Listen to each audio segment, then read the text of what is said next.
Voilà, donc je vais vous parler d'élastométrie, je vais aussi vous parler un petit peu en avant-première, hein, c'est la première fois qu'on le présente devant un auditoire. Je vais vous présenter les nouveaux outils qu'on est en train de mettre au point, les nouveaux biomarqueurs hépatiques qui seront disponibles sur cette machine dans quelques mois et que l'on espère vont apporter beaucoup de choses dans la pratique clinique à terme. Deux petits rappels sur le but de l'élastométrie. L'élastométrie, en deux mots, c'est faire entrer la palpation manuelle dans le monde numérique. Donc, ça revient à vouloir mesurer la dureté des tissus de manière fiable, reproductible et quantitative avec un dispositif médical. Il y a trois grands principes que vous retrouvez dans toute technique d'élastométrie. D'abord, on crée une vibration dans le corps, on secoue le corps pour voir comment il réagit. Ensuite, on utilise une caméra pour voir comment le corps réagit à cette secousse.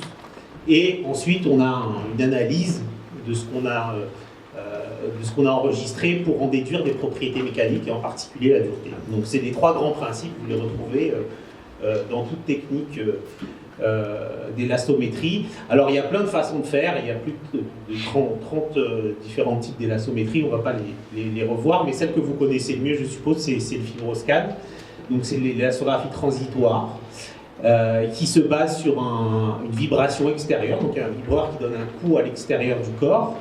Cette vibration va se propager à l'intérieur du foie et on utilise un petit capteur ultrasonore pour aller mesurer la vitesse de l'onde, qu'on appelle une onde de cisaillement, qui va se propager à l'intérieur du foie. Cette vitesse est directement corrélée à l'élasticité du foie et le fibroscan vous donne une valeur d'élasticité globale du foie. Donc voilà le premier dispositif médical d'élastométrie qui existe depuis 2004 et qui est largement déployé en clinique.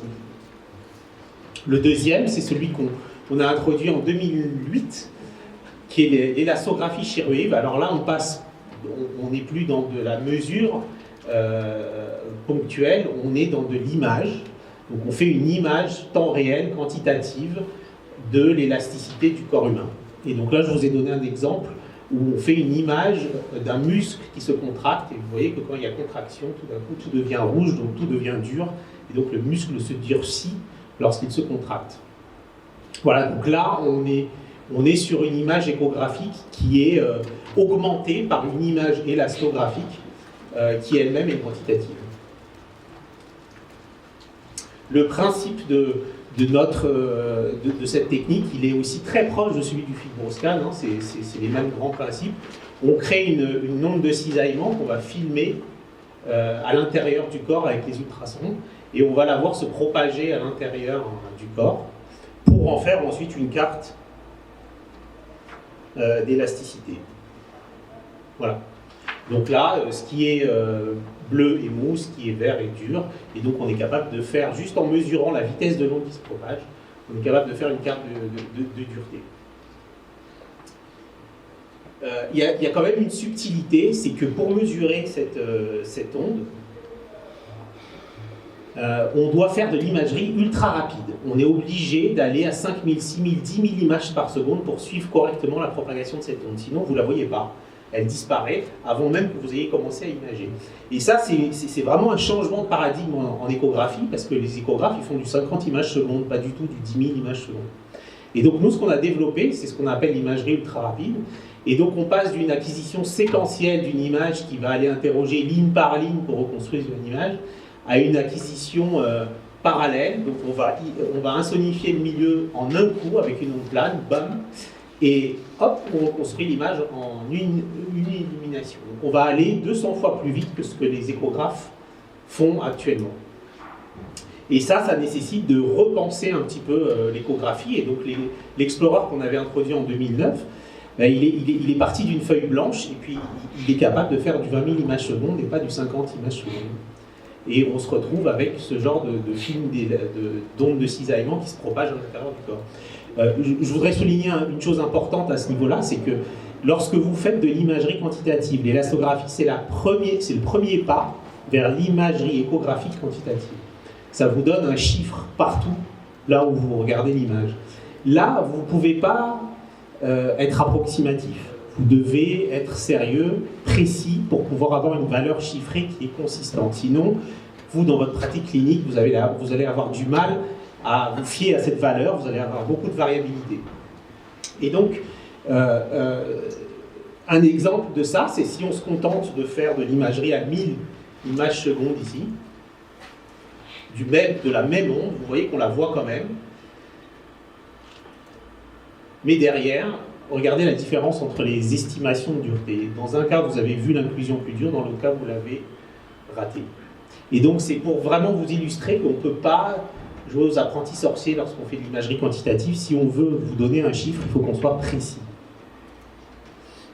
Donc voilà, donc, vous avez compris le FibroScan et l'Explorer, en fait, c'est un petit peu les mêmes concepts. Hein. On crée une vibration transitoire. C'est des technologies différentes, mais dans les concepts, ça se ressemble. On image avec les ultrasons dans notre cas, on suivant une ligne avec les ultrasons dans le cas du FibroScan, et à la fin, on fait une mesure quantitative ou une image quantitative. Pour ceux qui connaissent un peu l'histoire des technologies, les deux sociétés, Supersonic Imaging et Ecosens, viennent du même berceau qui est l'Institut Langevin à Paris. Et ça se voit sur les résultats cliniques. Donc là, je fais référence à un article de Pissaglia en 2017 où on a une corrélation ici très bonne entre les valeurs de l'Explorer et les valeurs du FibroScan. Donc lorsque vous utilisez un Explorer, vous êtes dans une équivalence avec le FibroScan. Vous voyez une courbe, ce qui n'est pas du tout le cas des autres systèmes échographiques qui pratiquent une élastographie, une copie de l'élastographie de l'Explorer.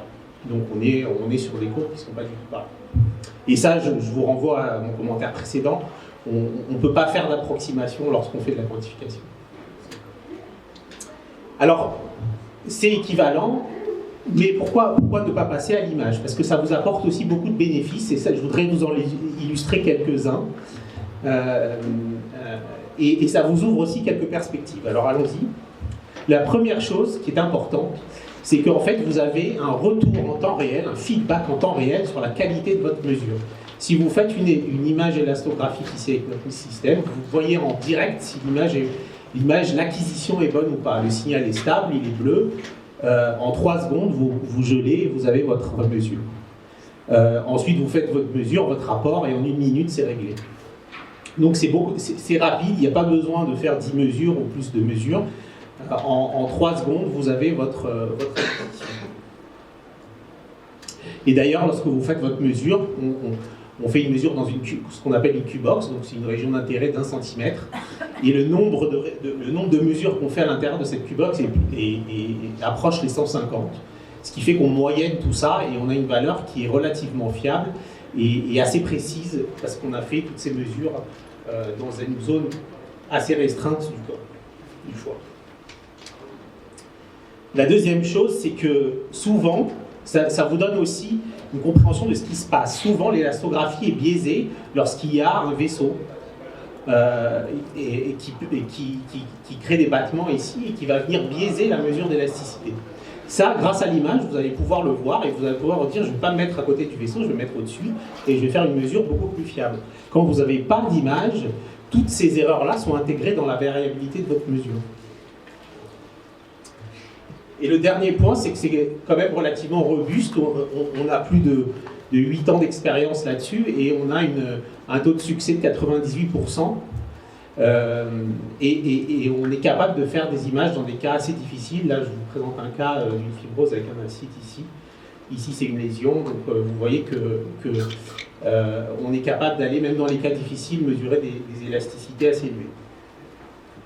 Voilà, donc tout ça, la technologie qu'il y a derrière, elle est importante parce qu'au final, il y a un impact clinique fort. Et ça sera développé par un professeur de Lodingan. Vous voyez qu'on est capable de bien dissocier les degrés de fibrose. Il n'y a pas d'overlap, c'est bien net, et ce, quelle que soit la pathologie qu'on regarde. Et donc ça, cette précision, elle est derrière la précision de la mesure. Et je souligne aussi que cette qualité clinique, elle est reconnue par la FDA, puisqu'on est le seul échographe à avoir été autorisé par la FDA pour le suivi clinique des maladies du foie. Alors, qu'est-ce qu'on a au-delà de l'élastométrie? Et ça, c'est des choses qu'on a développées, qui sont en cours d'essais cliniques, et que l'on souhaite introduire dans quelques mois sur l'Explorer Mac 30. vous avez noté que l'élastométrie va venir être un indicateur plutôt pertinent du degré de fibrose. Il y a quand même deux autres composantes que vous cherchez à évaluer de manière non invasive, c'est la stéatose et l'activité nécro-inflammatoire. Si on arrive à avoir ce triptyque, on est déjà bien. Et c'est sûr qu'avec un seul paramètre quantitatif, c'est insuffisant. Donc il faut trouver suffisamment de paramètres pour remonter au moins 3 indépendants, pour remonter à ces trois caractéristiques du tissu. Il y en a un qu'on peut dériver assez facilement chez nous, parce que en fait, on n'a pas tout exploité dans le film de l'onde de cisaillement qui se propage. Lorsque vous regardez ici le contenu fréquentiel de notre onde de cisaillement, en fait, il est très large, plusieurs centaines de hertz, alors que le fibroscan, lui, donne un coup à 50 hertz, il est très étroit autour de 50 hertz. Et ça, c'est une richesse qu'on n'a pas encore exploitée. Cette richesse, elle devient intéressante lorsqu'on veut estimer de la viscosité. Alors la viscosité, c'est quoi? C'est la capacité du corps à atténuer les chocs. Et la viscosité, pour ceux qui connaissent, qui se rappellent un peu les cours de physique, la viscosité, quand il y a de l'atténuation, il y a de la dispersion des ondes. C'est-à-dire que chaque fréquence de l'onde se propage à une vitesse différente. Donc on prend une onde de cisaillement qui se propage dans le foie, et on la décompose et on l'analyse à chaque fréquence, à différentes fréquences, et on mesure la vitesse à différentes fréquences. Et lorsque le milieu n'est pas visqueux, toutes les vitesses sont équivalentes. Donc on a une seule vitesse en fonction de la fréquence. Plus le milieu est visqueux, plus les fréquences hautes vont aller vite. Et donc cette pente-là, c'est une mesure de votre viscosité, et c'est un nouveau paramètre mécanique dont vous avez accès. Et donc voilà, ça c'est ce qui sera disponible sur le Mac 30, c'est un mode temps réel. Jusqu'à présent vous aviez une carte d'élasticité, et bien maintenant vous avez en temps réel une carte de viscosité qui est affichée en pascal seconde et qui sera utile pour analyser un autre paramètre indépendant de celui-ci à l'intérieur du foie. Alors c'est très tôt pour vous donner une piste de la corrélation entre la viscosité et une pathologie ou une caractéristique quelconque du tissu du foie. Il y a des études préliminaires qui disent que c'est corrélé au niveau à l'activité nécro-inflammatoire. C'est des études qui ont été faites sur le rat, mais c'est encore beaucoup trop tôt. Et on est en train d'engager des études maintenant pour essayer de beaucoup mieux cibler l'intérêt de ce nouveau paramètre. Un deuxième axe, c'est ce qu'on appelle la quantification ultrasonore. Là, on rentre dans un domaine qui est encore plus compliqué que le premier, parce que vous souhaitez rendre l'image ultrason quantitative. Jusqu'à présent, on avait une onde de cisaillement qui était un phénomène, et on utilisait une caméra qui était différente, l'échographe, pour aller voir ce qui se passait avec l'onde de cisaillement. Donc on avait un phénomène et une caméra dissociée. Là, quand on veut faire de la quantification ultrasonore, c'est-à-dire donner une valeur à une image ultrasonore comme ça, on a la caméra et le phénomène qui sont la même chose. Donc il faut ruser et ça devient très compliqué. Mais il y a un potentiel pour aller chercher des nouveaux paramètres qui peuvent être utiles dans l'analyse tissulaire. Et donc le premier, c'est l'atténuation. L'atténuation, le principe, c'est de voir que en fait, l'onde ultrasonore, quand elle se propage dans le foie, elle s'atténue. Et il y a une courbe de décroissance qui est liée à l'atténuation des ondes dans le foie. Ça, vous le connaissez bien via le CAP, qui est proposé par Ecosens. C'est le même paramètre. En revanche, comme je vous l'ai dit, il faut être extrêmement précis, parce que sinon on peut faire des erreurs. Je vous donne un exemple. Lorsque une onde ultrasonore, vous créez une onde ultrasonore à partir d'un point et qu'elle se propage dans l'espace, ne serait-ce le fait qu'elle se diffracte dans l'espace, un peu partout dans l'espace, elle s'atténue en 1 sur la distance au point. Et cette atténuation, elle n'a rien à voir avec votre foie. C'est une atténuation mécanique due à la propagation de l'onde de l'ultrason. Donc si vous mesurez mal les choses, vous pouvez avoir des atténuations factices qui sont pas vraiment liées à votre tissu, mais qui sont liées au dispositif médical que vous utilisez. Donc il faut faire très attention. Nous, on a décidé de coupler ça avec notre technologie ultrasonore qui est ultra rapide et qui envoie des ondes planes. Et comme par hasard, l'onde plane, elle reste constante lorsqu'on l'envoie ici au travers du foie, elle ne perd pas en amplitude. Et l'atténuation que vous mesurez, elle est uniquement liée aux propriétés de votre foie. Donc ça, c'est très important. Si vous faites une technologie, si vous utilisez une technologie qui n'est pas bien adaptée à la mesure d'atténuation, vous allez avoir des biais et des variabilités qui seront difficiles à comprendre. Donc voilà comment ça se passe. Vous avez, sur notre machine, vous avez votre image échographique et on mesure l'atténuation dans ce carré jaune, on envoie une onde plane et on vous donne une valeur d'atténuation ici, quantitative, quasi instantanément. Vous avez directement la mesure en moins d'une seconde. L'autre paramètre, c'est la vitesse du son. Donc on cherche à mesurer la vitesse du son. On fait de même avec la technologie ultraface, on arrive à mesurer dans une petite zone ici du foie la vitesse du son à l'intérieur du tissu hépatique. Et on affiche une mesure quasi instantanément. D'ailleurs, on fait les deux en même temps, la vitesse du son et l'atténuation, et on vous donne cette valeur-là. Ces deux paramètres semblent être corrélés à la stéatose. Il y a beaucoup d'études cliniques sur le CAP. Il y a moins d'études cliniques sur la vitesse du son, mais il y a quand même des études de préliminaires qui montrent une corrélation avec la stéatose. Donc vous voyez qu'on commence à avoir, avec les nouveaux biomarqueurs, un espèce de quatuor qui peut être très pertinent, parce que vous avez la dureté, la vitesse du son, l'atténuation et la viscosité. Et avec ces quatre-là, on pourrait envisager de remonter au triptyque fibrose, stéatose et nécroinflammation. Voilà un exemple de cas clinique préliminaire qu'on a fait. Ça, c'est un patient sain. Donc, vous voyez ici, on a une élasticité qui est relativement faible, 3 kPa. Une viscosité faible aussi, 1 pascal seconde. Ça, c'est très faible. C'est rien de particulier. Et des valeurs en atténuation, en vitesse du son qui sont aussi très standards par rapport à la littérature. Voilà un deuxième cas d'un patient obèse et diabétique. Alors là, c'est intéressant parce qu'on a une dureté qui est faible, 4 kPa, mais en revanche, des indicateurs d'atténuation et de vitesse du son qui sont marqués, donc une atténuation plus élevée, une vitesse du son plus faible, et une viscosité aussi élevée. Donc voilà, donc ça, aujourd'hui, je ne vais pas vous donner de conclusion, mais en tout cas, ce sont des données d'entrée pour faire des études cliniques. Donc vous avez compris l'esprit. Hein. L'esprit, c'est vraiment d'essayer de vous proposer un panel d'outils échographiques quantitatifs capables de vous aider dans toutes les étapes du diagnostic de la maladie chronique. Donc que ça soit au niveau de la quantification de la stéatose, de l'inflammation, de la fibrose. Et évidemment, en tant qu'échographe, on a des outils derrière pour suivre les complications et les nodules, que ce soit l'imagerie de contraste ou l'imagerie Doppler sensible. Alors à terme, évidemment, cette complexité, elle va être prise en charge. C'est tellement complexe, tellement dépendant de chaque patient qu'elle va probablement être prise en charge par des modules d'apprentissage et d'intelligence artificielle. Et donc, les biomarqueurs qu'on développe ici, ce seront des données d'entrée pour cette moulinette qui va venir vous aider à donner des scores de fibrose, d'inflammation et de stéatose.